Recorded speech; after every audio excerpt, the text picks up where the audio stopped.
Okay guys, we need to talk. So, a very big YouTuber, CoryxKenshin, he dropped a video about 6 days ago talking about the issues that he had with YouTube and their supposedly guidelines, and maybe there was a hint of favoritism and racism. So Cory, he dropped a video to basically express his concerns. Now, if you guys are not aware of CoryxKenshin, he's been around for a long time. I mean, this guy's got over 14 million subscribers. You know, I've been subscribed to him for years. I watched the video 6 days ago, and ever since then, I have been thinking about it because I kind of had the same kind of feeling. Now, I've already seen the video, but we're going to break down some of the 3 points that he made. I'm going to try my best to articulate this video as thoroughly, as plainly, as eloquently as possible. I don't want there to be any lost context. I don't want to just look like I'm coming out of nowhere having a temper tantrum because these things are happening. The allegations I am levying towards YouTube are extremely serious, and I'm taking this video extremely seriously. So as you can tell by the start of the video, yes, what he's about to talk about is serious, very serious. So let's continue. You guys either play favorites, you are racist, or it's a mix of the two. These are the 3 options, YouTube. Which one is it? Here's my proof. Now that's very interesting. As a small YouTuber who only started this channel just over a year ago, I did feel some kind of favoritism, but I was feeling like maybe I'm just being a bit paranoid because, again, I am still new. Probably one of the main reasons why I started this YouTube channel was because of CoryxKenshin, because he is a great influence, a great influence. I never want to be that guy, oh, it's because I'm black, oh, these issues are happening because I'm black. There have been certain situations that I looked at kind of funny. I said, it could be because of that, but nah, I'm not trying to press that. I don't want to build that narrative around my YouTube channel. August 18th, I uploaded The Mortuary Assistant. A lot of you would know it got age restricted because the following video I did, I let you guys know it got age restricted. YouTube didn't tell me why. I saw that all these other YouTubers were playing The Mortuary Assistant and only my video seemed to be age restricted. And I looked for like an hour, 2 hours. I was scrolling all different types of people's video. No one else's was age restricted. Now, this sounds very familiar. Now, of course, I'm not on the level of a CoryxKenshin and, of course, other YouTubers who are huge on this platform. But there have been times where I have uploaded videos. And yes, I do music videos, I do movie trailer videos, and I react to them. Now, there's been a few times, actually more than a few times, where my video has either been blocked, of course, copyrighted, which is fine. I don't mind the copyright, but they've blocked it. And when I've tried to appeal it, they're like, no, they're sticking to it. And I always wondered, why is that? Now, I always thought it's because, maybe because I'm new. You know, there are other YouTubers who are more popular, who are uploading the same videos that I am, but maybe it's a regional situation. And what I mean by regional is that I live in Japan. So most of my videos are mainly from America and Korea. America being the movie trailers and the music videos. Korea is the music videos like K-pop and also Korean dramas. So I thought, okay, maybe it's regional. But now, so I'm starting to think maybe there is some kind of favoritism that's going on at YouTube. And he brought up a great point. He went down the wormhole of YouTube. He saw the other channels that were uploading the same videos that he uploaded, but their video wasn't getting age restricted. Why is that? Again, why is that? Just questions, just questions. Your video is restricted for good reason. We're not going to tell you why, but it's restricted. That's our final decision. I said, okay. I get with my YouTube rep. I send him an email. Hey, could you look at this? This is some weird stuff going on. Only my video got age restricted. My YouTube rep, who isn't on the policy team, he looked at my video and he said, hey, it could possibly be this part at the end where the woman was battling some depression, and I'm just going to leave it there, lest this video also get age restricted just because I'm talking about it. So I looked at that part. The first thing I did was try to find other YouTubers who had that part, or at least a part similar. Now, Markiplier, I don't know if you'll ever see this, but I just want you to know I have a lot of respect for you, and I didn't mean to drag you into the middle of this. Now, Markiplier, he's another huge YouTuber who I have, again, followed for a long time as well. He's very funny, like his videos. He loves playing video games, especially the games that I like horror games. And one of the first videos I saw of Markiplier was him playing Alien Isolation video game. So what Corey's trying to do now, he's going to use Markiplier as an example to this situation. No, I have a lot of respect for you, and I didn't mean to drag you into the middle of this. Your channel just happens to be a great reference point because A, you're a really big YouTuber, and B, you're not black. So I can look at your channel, and then I can look at my channel or look at anyone else's channel and make sure that the things and the games that you play, that they're enforcing the rules equally to everybody. So I go to Markiplier's Mortuary Assistant Part 3, and he had the same situation going on, and his video wasn't age restricted. So I send the video to my YouTube rep. I say, hey, Markiplier has this situation in his video, but his isn't age restricted. Could you send that to the policy team and see what they say about that? He said, wow, Corey, that's some astute detective work. Let me send this to them and see what they say. What do you think happened after that? I'll give you a second. They came back and they removed my age restriction. They took it off after they already rejected my appeal. I sent them the clip of Markiplier's video that has the same thing, and they removed it. Now that sounds a little strange if you think about it. I mean, he appealed the age restriction, he got rejected. So then when he gave them proof that, okay, well, hold up, there's another YouTuber who's got the same video showing the same content, his video's not age restricted, what's going on? So obviously they've looked at the situation and they're like, oops, okay, we better take Corey's age restriction off. And that was that. Now my YouTube rep, he was excited. He was, oh great, this is awesome. Look, Corey, they took the age restriction off. I said, why? I expected them to triple down and give Markiplier an age restriction too.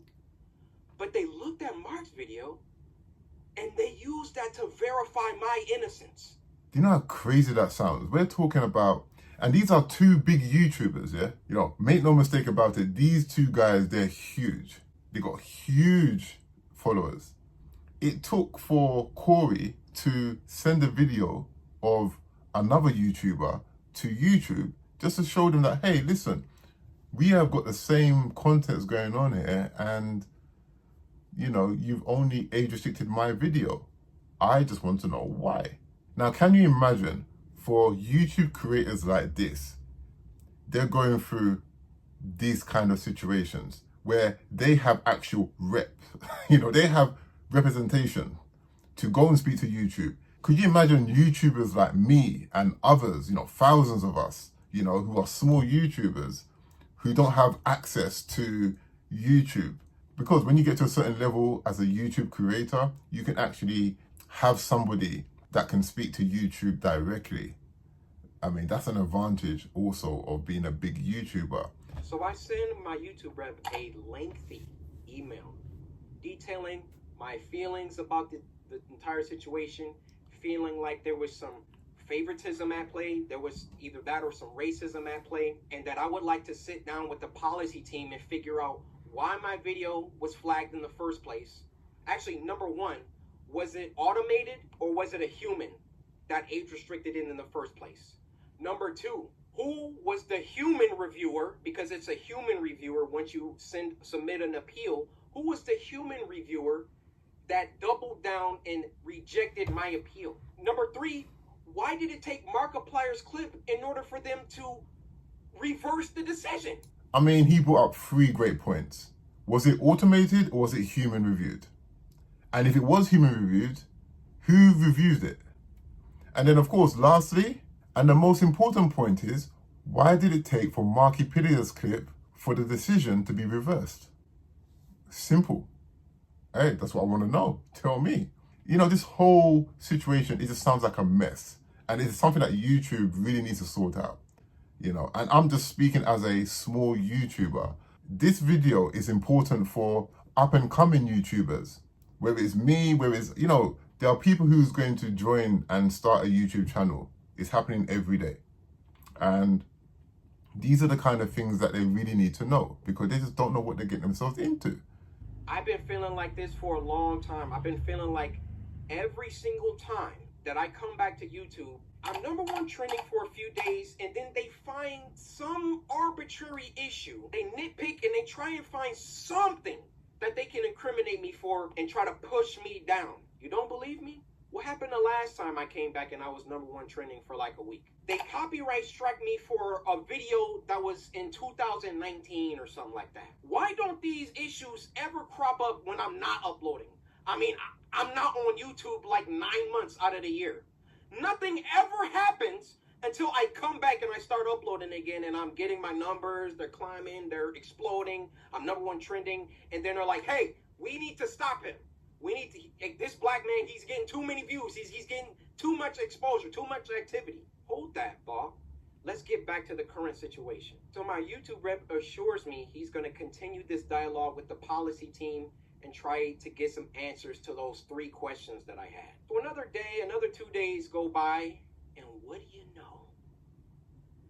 They re-age restricted the video. They re-age restricted the video. I say, no way did they do that. You see how crazy that sounds? We went from an age restriction to taking it off to putting it back on again. This sounds bonkers. This is absolutely madness. I mean, and what it sounds like is, I think he must have pushed some buttons. I think the people up in YouTube, I think they felt kind of, I don't know, embarrassed. They don't want to be called out. So they need to like stick to their guns and go with the first decision that they made. The way it looks pretty bad, pretty bad. I, in all my years, have never seen a video get age restricted, de-age restricted, and then age restricted again. Have any of you ever seen that happen before? They saw that I saw that there was some unfair stuff going on, so then they tried to appease me by de-age restricting the video.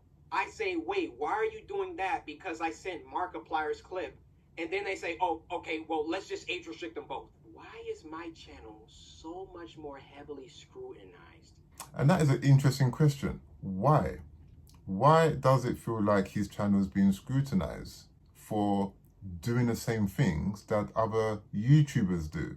And of course, there could be a bunch of reasons, but it does sound like favoritism. We don't know what these big companies are thinking. We don't know what they're looking at. Because when they're going through the list of people who's using their platform, they must be looking at it like thinking, okay, all right, this video, okay, all right, this channel's good. Okay, he looks friendly. This channel, I'm not too sure. This channel, that channel. I mean, you know, YouTube is full of all kinds of videos, all kind of content. So, and Cory, he's probably one of the, you know, happy-go-lucky guy. He's just, you know what I mean? The guy, he's just so entertaining. He you know, it's harmless. He does nothing, you know, nothing wrong. So it's just, yeah, it's amazing. It just amazes me. Why is my channel so much more thoroughly scrutinized? Especially so when I've been #1 trending multiple days in a row, which I've done multiple times. And every single time I start to get an uptick in traction, an uptick in activity, here comes YouTube coming through. Hey, let's get him for that video from 2019. Yeah, you see this, Cory? No, this is bad. It wasn't bad the 9 months that I was off the platform. It was only bad when I got back and I was #1 trending. This situation was only bad because I've been #1 trending since I got back. Every other YouTuber has uploaded the mortuary assistant. And now they're about to start putting in some age restrictions because I called them out on some unfair behavior. how do you expressly prove that someone is a racist? I mean, unless they're spamming the N-word in the chat. How do you really know? And admittedly, I cannot 100% prove that race had everything to do with this. But I can tell you the people on that policy team, those shadow people that are anonymous and get to enact their will however they see fit. How can we be sure that they take a black person's video and a white person's video, and it can be the same exact video, and they restrict the black person's video, but not the white person's video?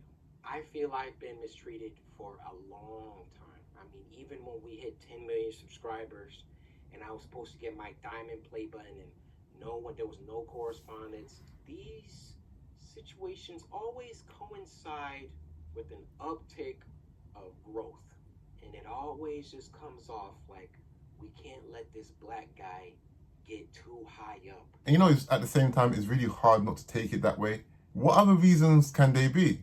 It's looking, like I said, it's looking really bad. I mean, come on, nobody wants to talk about race. But then when it comes to, if it's going to affect what you're doing, Cory, he has been on YouTube for years. We're talking about 11, 12 years, maybe even longer. He was there early. He was there like before all these reaction channels started popping up. Now he was there, you know, he was doing it. So it just amazes me that somebody who's been part of YouTube for so long, that they could treat him this way. Do you understand? It just sounds, it sounds totally bonkers. It sounds totally biased. Again, I keep going back to how important him speaking out is, because this video, I feel like, could help other YouTubers coming up. They need to see the pitfalls. They need to find out. They need to look at the positives and the negatives of being a content creator. I believe there is some racism involved within the policy team, and YouTube in general really doesn't care about black people like that. They got their favorite creators. You know, log out of YouTube. Log out and go to YouTube. You'll see the people on the front page every single day. You'll see the favorites. Count how many are black. Count how many are of people of color. So then what does YouTube try and do? They try and peddle YouTube black. They try and give us a spotlight. And do you know how condescending and patronizing that is? Oh yeah, let's give a spotlight to these black creators because we're all about diversity. All this communicates is black people aren't good enough on their own skill, on their own merits, on their own talent. So we got to give them a spotlight. We got to come down and raise them up so they can get some spotlight action. Well, how about you save all that YouTube black, all that fake patronage, all that fake pandering that you guys do? I never looked at it like that. I never really focused on the actual page, like the home page. You know, when you go into YouTube and they got all the videos, and I never looked at it that way. See, now it's making me think even more. When I watched this video the first time, one of the first things I did after finishing watching it, I went to the homepage of YouTube and I was checking. And yep, most of the times he's right. So it seems like Cory, he has been aware of this situation for a very, very long time, and is right now, he wants to speak out about it. Deeply sorry that this came off as a rant. You know, in the beginning, I wanted to keep my emotions out of it. I wanted to stay logical, stay on the things that I could prove. I gave you the facts, but it also turned into me venting the emotions that I've had built up around YouTube. Ironic that I have to upload this on YouTube, but where else am I going to upload it? As one of the biggest black creators on the platform, I want you to hear it from my mouth that there is some shady business going on behind the scenes at YouTube. And there it is. It just goes to show, as a YouTube creator, which I do consider myself a YouTube creator, even though I'm still learning. It's like I'm learning on the job, if you get what I'm saying. It's only been a year, but I'm trying to get better. I'm trying to get more confident, and just having creators like CoryxKenshin, you know, and there's other YouTubers out there, No Life Shack, another one of my favorite YouTubers who I, again, followed from a long time. You know what I'm saying? A lot of these guys I followed and they influenced me to start a YouTube channel. So it's just so interesting that we finally come to this point that Cory has to come out and say something and address certain issues. Most of my suspicions and my feelings that I had before, it was right after I got to 1,000 subscribers. Yeah, I have 8,000 now, but when I got to 1,000 subscribers, that's when I started to notice that certain videos were getting taken down, they were blocked. No matter what I did, it wouldn't upload again. I just couldn't understand it. But then again, I just thought, you know what, I'm new, I don't know anything yet. Maybe there's a good reason for this. But guys, anyway, I want you guys to tell me what you think. Leave a comment down below. And of course, B.N.D will catch you next time. And I'm out. Peace.